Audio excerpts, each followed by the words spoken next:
ஒரு அழகான காட்டுக்குள் பெரிய மரத்தில் இருந்த ஒரு சின்ன வீட்டில் குட்டிக்கிளி தனது அம்மாவுடனும் அப்பாவுடனும் வசித்து வந்தாள். அவள் பெயர் பட்டு.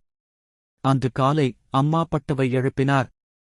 பட்டு, இன்று உன்னுடைய பள்ளியின் முதல் நாள், எழுந்து தயாராகிக்கொள். பட்டு விழித்துக் கொண்டு குஷியாக தாவிக்கொண்டு எழுந்தாள்.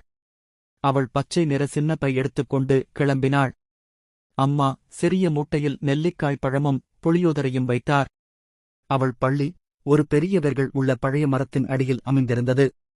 பள்ளி ஆசிரியராக ஆந்தை அவர்கள் இருந்தார். அவரோ எல்லா பறவைகளுக்கும் அழகாக பாடமும் எழுத்தும் கற்பித்தார்.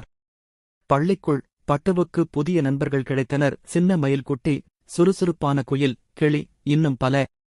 அவள் பாடம் படித்து ஆடிப்பாடி நிறைய டிராயிங் வரைந்து மகிழ்ந்தாள்.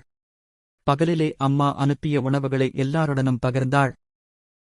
மாலையில் பட்டு தன் வீட்டுக்குத் திரும்பி அம்மாவிடம் சொன்னாள், அம்மா, எனக்கு பள்ளி ரொம்ப ரொம்ப பிடிச்சிருக்கு. நாளை மீண்டும் போவேன். அவளது முதல் நாள் பள்ளி பயணம் இனிமையான நினைவாக மாறியது. இதுதான் பட்டுவின் பள்ளி நாள். இது போன்ற கதைகள் பிடித்திருந்தா லைக், சப்ஸ்கிரைப் செய்ய மறந்துடாதீங்க.